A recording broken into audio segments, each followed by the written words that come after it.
Please join us in welcoming President and CEO of Tripadvisor, Matt Goldberg, in conversation with Skift Head of Research, Seth Borko.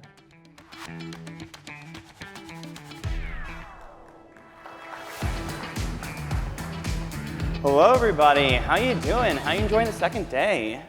It's great to see you all. How you doing, Matt? I'm doing really well, Seth. Thanks for joining us. Thank you. And I gotta, before we start, I want to formally congratulate you on your engagement. Oh, yeah. Well Thank done. you. Very exciting. Thank Yeah, you. let's give it. Come on. Was Thank you for that. I was genuinely not expecting that. Thank you. Thank you. Well, all right. Well, you took me a little off guard. I'm a little flustered. All right. CEO of Tripadvisor. You've been in this role for about 2 years now. I call you the new CEO, but you're really not the new CEO. How are you liking the job? This is one of the great jobs because of the setup, because of the assets, because of the incredible brands, because of the audiences, because of what we can do. It's also hard to be a business that is going through very different cycles in different parts of our business. Yeah. You know, the reason I wanted to take this job was because when I thought about Tripadvisor, I thought, who's in a better position to think about putting experiences at the heart of everything they do? And you think about the transformation of the brand Tripadvisor. You think about the growth and now profitability of Viator. You think about TheFork, which is the leading dining platform in Europe, which in itself is an experience, intra-Europe, people going into Europe. You've got all these incredible assets that allows you to take advantage of exactly where the consumer is going. So we're really excited about that. Yeah. I mean, this certainly fits with the theme of the conference and the theme of the sessions I've had, right? Experiences at the heart of the travel experience. We love to hear that. By the way, are the earnings calls everything you hoped they would be? Earnings calls are fun. They're a lot of fun. I always look forward to them. You know, last quarter, it was fun because we had a chance to report that for the first time in our history, every single one of our segments was contributing profit. Never happened before. 20 million incremental coming from Viator in TheFork from the previous Q2. So that's exciting, and it just shows the diversification that's happening across our portfolio. I'm sure the investors are happy with that. Well, let's talk a bit about the consumer. We'll cut back to all these topics, hotels, Fork, Viator. One of the things I always love when we can talk to Tripadvisor is you have, I mean, what is it, 300 million monthly average users, more or less? 300 million? Can be more sometimes, more can be less sometimes. You know, it's seasonal. Hundreds of, the travel industry is seasonal? That's what I've heard. Yeah, hundreds of millions of users. So what do you know? What have you learned about kind of, what do you see from the consumer? Like, we Fed just cut, we're a little worried about the economy, we're not a little worried. What are you seeing? Is the consumer good? The travel consumer is strong. You know, we are seeing a healthy travel consumer who continues to show windows staying consistent, length of stay staying consistent, average order values relatively consistent. And you know, the thing is, they are putting experiences at the heart of their budget.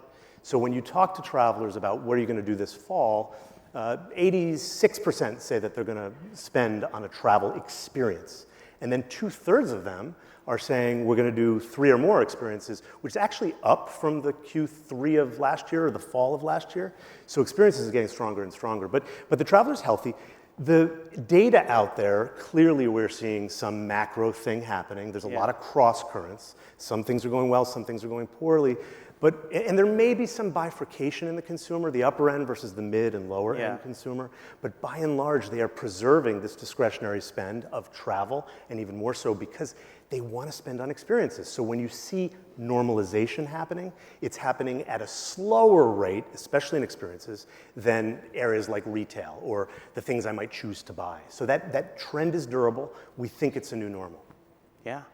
Well, I'm glad to hear that. And certainly it does jive with our research. So you touched on, you said you did these earnings calls. I mean, obviously you do. You said you touched on 3 things. You said all your segments. You said hotels. You said experiences. You said TheFork. I want to take some time to talk about all of these with you. I want to start by talking about your core segment, which I think is hotels. We've got a brand Tripadvisor is brand our brand Tripadvisor is that. Keep me honest here. Brand Tripadvisor, which is your hotel review business, your meta search business. I think we actually have a clip of your predecessor, Steve Calver, from the last time he was at Global Forum, the last time Tripadvisor was at Global Forum. We always start with what do we want consumers to be the most successful at doing on our site? They're coming to plan the trip. Hotels is a really important part of that decision. It is absolutely core to the benefit that so many travelers get from Tripadvisor. It's the reviews, it's the photos, it's the meta auction, it's the ability to discover whether this is the right hotel for you and whether I can afford it and whether it has kind of the right room combination.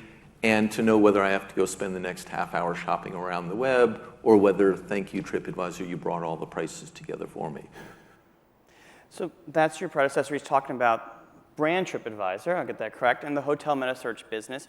Do you still see that as at the core of your company? First of all, it's great to see Steve Kaufer anywhere, anytime. What a great human being. We love Steve Kaufer. We love Steve Kaufer.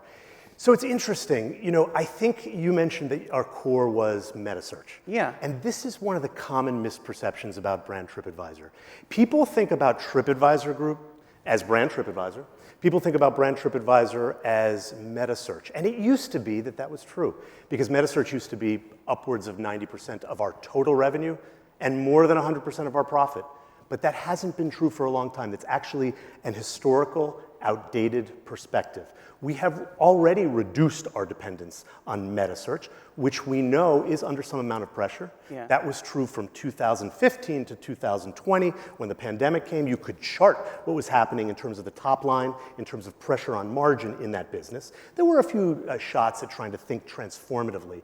And what we're really excited about is our strategy is just about doing that. You know, you talked about the 300 million people that come to TripAdvisor on a given month, and that's true. I'm a lot less interested in the 300 million than the very large number that are coming and engaging with us. So we are shifting from arbitrage economics to engagement economics. And today, meta search probably is, I don't know, less than a third of our revenue. It's still important. Yeah. We still see it as relevant. When we talk to the ecosystem, it is a source of high value, relevant traffic. We're doing things to make it even more valuable, to make it convert even better. We're seeing price benefits there, but it's not a growth driver. When we think about transforming brand TripAdvisor, what you want to know is the core.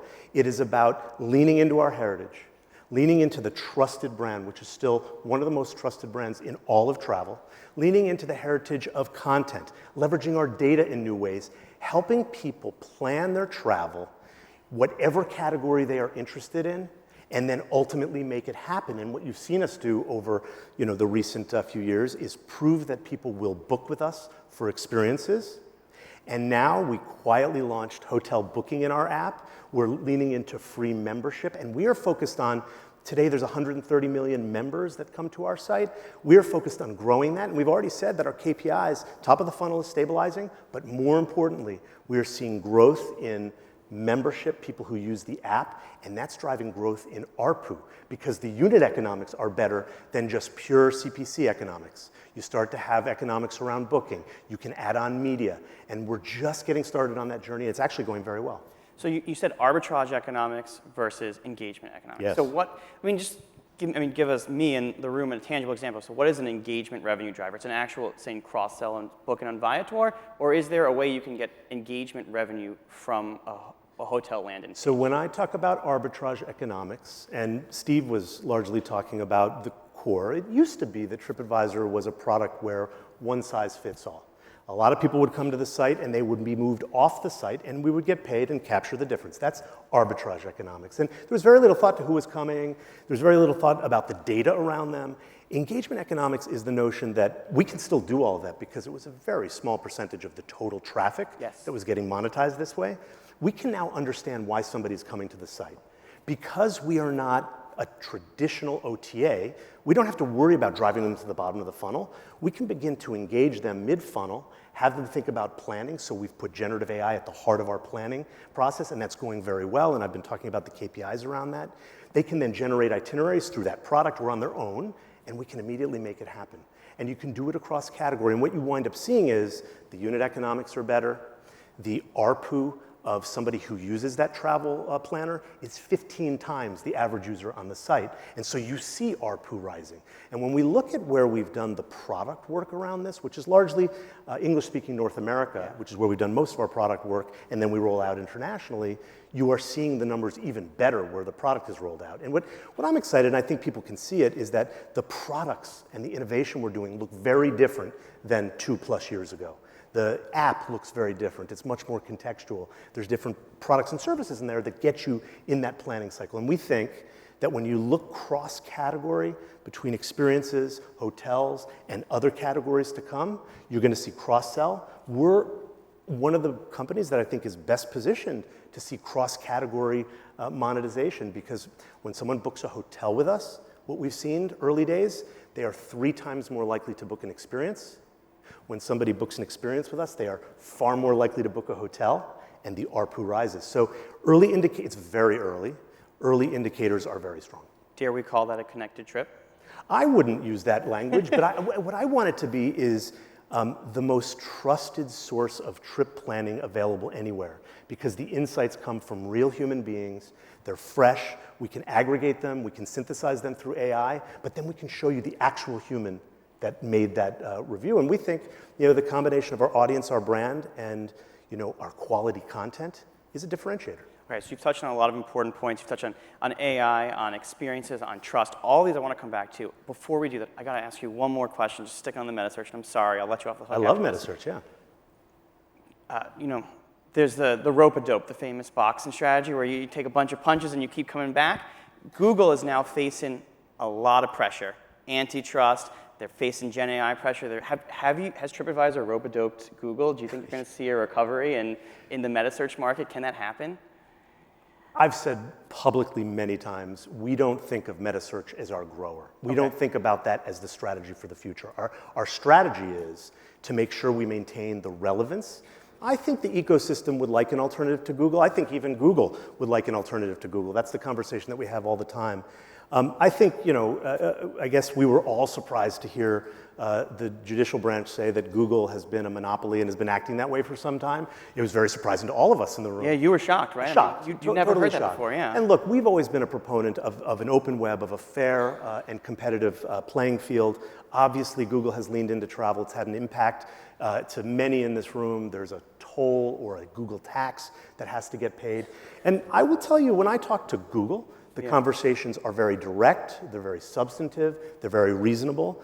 It's good to see regulators and legislators and different branches start to say this is an issue that we want to address, but we haven't been sitting still, we haven't been waiting. We have been differentiating what assets do we have that can help us do what Google doesn't want to or Google can't, and leaning into that. And that's what you have to do in the travel ecosystem, because it is one of the most interesting times in the history of our industry for those who really want to lean in, innovate, and drive product-led growth and let the product do the work. And that's what we're doing across TripAdvisor Group. All right, so let's transition. Let's talk some of the products.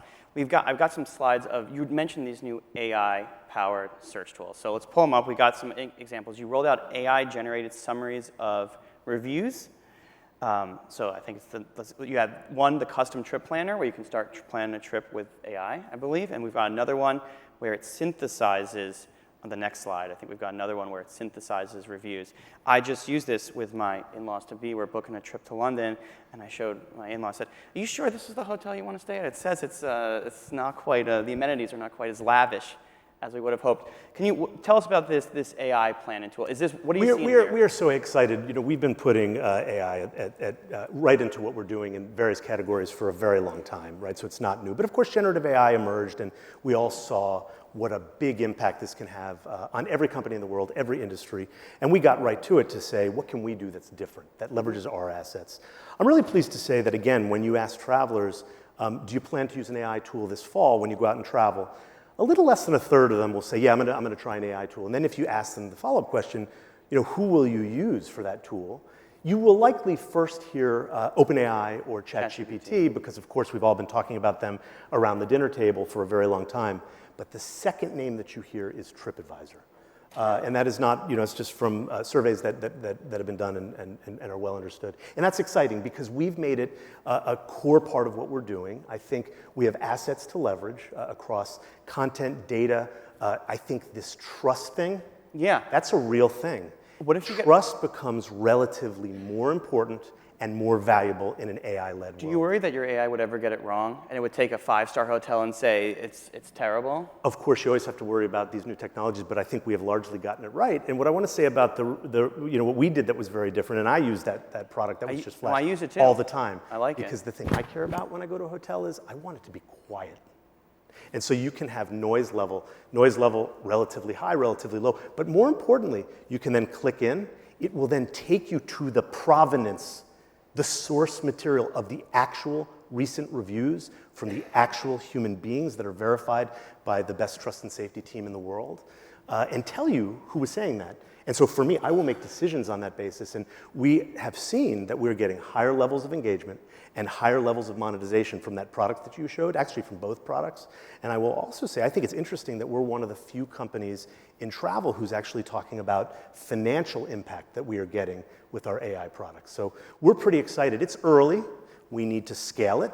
But we're excited about what we're seeing. Yeah, I noticed it's not rolled out to every hotel. I would think that you could kind of turn it on and put it to every hotel at once. Is that intentional? It is intentional. We thought very hard about the point that you made, which is when can we be the highest trust? And we've rolled it out to the right number of hotels based on our understanding of what consumer. So you want to be careful not to roll it out somewhere where you are more likely to have a problem with hallucination. And so that problem gets solved over time. But as a starting point, we are very focused on maintaining that trust. So, I mean, we recently did a summit. We call it the Data and AI Summit. You need data for AI. It was very intentionally data and AI. You've got all this user-generated content. It's a huge source of data.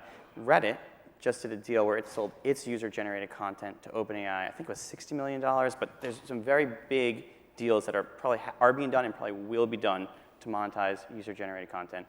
You probably have the biggest data set of travel UGC, right? I think we have a fantastic UGC data set, but as importantly, we have one of the best signals of intent available anywhere in the world.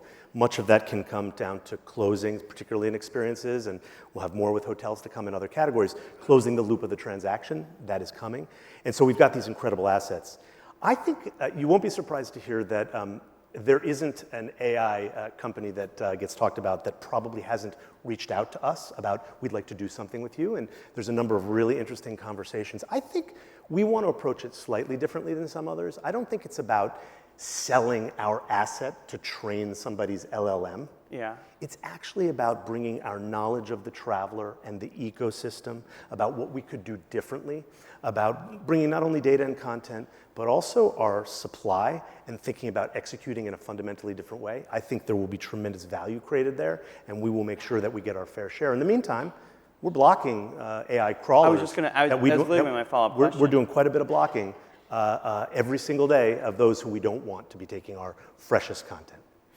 And so we were talking about AI, UGC, reviews. It all comes down to trust. I think one of the interesting things, Matt, in your previous life, you worked at Lonely Planet. You led Lonely Planet. That was a centralized source of travel advice. Now we're at TripAdvisor. It's a decentralized source of travel advice. Like, how do you think about the future of those trusted recommendations? And we've seen over tourism and people going to, I mean, how do you think about that stuff? It's always been about trust. Yeah. And I've been a student of content throughout history. We were talking about this going back to the very beginning of Dawn to the present day and where things might go. And content has always been about trust. Where does it come from? Can I trust it? Can I rely on it to reduce my risk on a particular decision?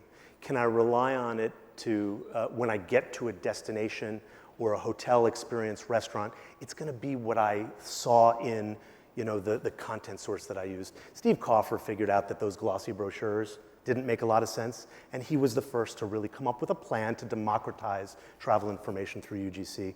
We are leaning into that heritage in a very, very big way. I think trust is at the center of everything we do. I think AI will actually wind up being a very good thing for our company because provenance and brand and assets at scale will be highly valued. We will get value for that. And I think we need to be open-minded and curious as we innovate. We shouldn't imagine that it all has to be on our owned and operated platforms. Yeah. We shouldn't imagine that it's a particular product experience that we've imagined because consumers will always show you a path to a new place. I find it interesting. Great content always adapts to new technologies. It always finds distribution channels to audiences. And then the question is, how do you think about monetization and business model? What I am most excited about is what we've done with our business model. We have an incredible business at Viator, where we are one of the large and growing players in the field. Experience is going nowhere. We've got a very strong dining platform in Europe, and we are diversifying our monetization streams on that core TripAdvisor brand. And so I think our future is very promising. So let's talk about Viator. I mean, we've been dancing on experiences. Let's talk about it. This is your growth driver going forward? I think we've got multiple growth drivers. We've got Viator and the Fork, which are both double-digit growers. Yeah. We've got TripAdvisor, which we've talked about Meta.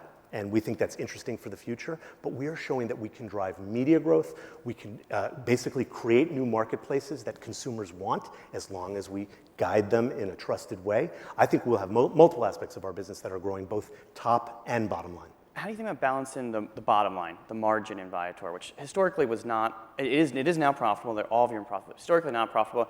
Are you going to need to reinvest in that growth, or can you continue to see the growth grow and keep the margin high? Well, right now we're growing, we did 14% constant currency growth last quarter, very profitably. I think they did 10 million more in EBITDA than they had done the quarter to 2023. And we're constantly talking about how much growth, how much profit, and what do we want to do with market share? And we're very excited about all three. I think there is so much headroom in this category. It is just getting started. I love our position because not only the brands and the trust, the combination of broad TripAdvisor, deep Viator, we are just getting started on thinking about how those two businesses really come together in a more meaningful way. The fact that we are serving more third parties than anybody, that we have the largest supply than anybody in the world, this sort of notion of B2B and B2C fitting well together, I think is really interesting. We have put a focus on unit economics that we've talked about are progressing nicely. We have seen cohorts shifting in a positive direction, how quickly they repeat. That's at Viator? At Viator. So you're seeing positive unit economics? Positive unit economics and progression. That's why we're more profitable this year than we were last. Why we will be more profitable on a full year basis than we were last year. And we were profitable a full year ahead of schedule in 2023. Our plan was for 2024. And so I want to give the team a lot of credit for making that happen, and we are building on that. And I just think there is so much headroom in this space because of the consumer. And I would say we're probably so focused on how we acquired consumers into this space and so focused on making sure that we brought in new consumers. We weren't thinking about what are the things we're going to do to drive repeat. Yeah. How do we want to lean into our R&D agenda and really get our app to be the best experiences app available anywhere? It's just getting started, and already we're starting from a very strong position. So we will reinvest in that business. And then I just got to give a plug for little The Fork, who we don't get to talk about very much. We don't. Before I got here, The Fork, which is the dining leader in Europe, because you don't have Yelp, you don't have Resy, you don't have OpenTable in Europe. You have TripAdvisor and The Fork. They were burning in a big way. They were burning cash in the 3 years before I arrived.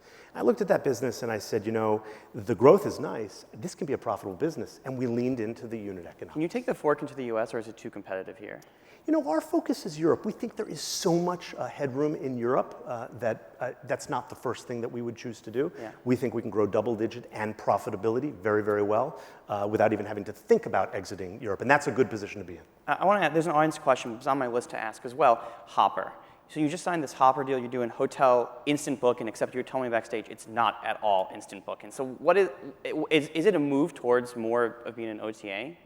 No, not at all, actually. And it's so interesting. It's so different than anything that TripAdvisor has done in the past. And I have to say, the proof is not in what I say here. It's actually what we're hearing from our OTA partners, what we're hearing from hotels who look at it and say, this is actually very different.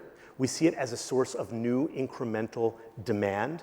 Because it is in our app, because it is for members, because we are rewarding transactions rather than trying to do discounts, they actually want to do more with us. We can do more direct. We can do first-time booking. And we know when somebody books a hotel for the first time, they're more likely to come back and do it again. So the signals are very, very positive. We were excited to partner on this because it allowed us to get into market very quickly. Somebody else, HTS, has done a good job to bring technology and supply. There are some things that we haven't announced that will make our availability and pricing even better. Do you make money on this? Do you split the commission with Hopper? We make really good unit economics. The economics are very attractive relative to Meta. But as importantly, we're not trying to compete with Meta. These two things can be totally compatible. So if you think about it, to come back to your question about hotels, the hotel category is vibrant, and we think we've identified ways we can drive growth and profitability in the category that is different than saying we're going to drive growth and profitability in Meta. And this is a good indicator of what's to come. Just getting started. The early metrics are really, really strong. And yes, the unit economics are terrific. All right, excited to see what's come. Thank you for this really fascinating conversation, Matt. It was a real Seth, I pleasure. enjoyed it. Thank you. Thank you. All right. That was awesome. Thank you.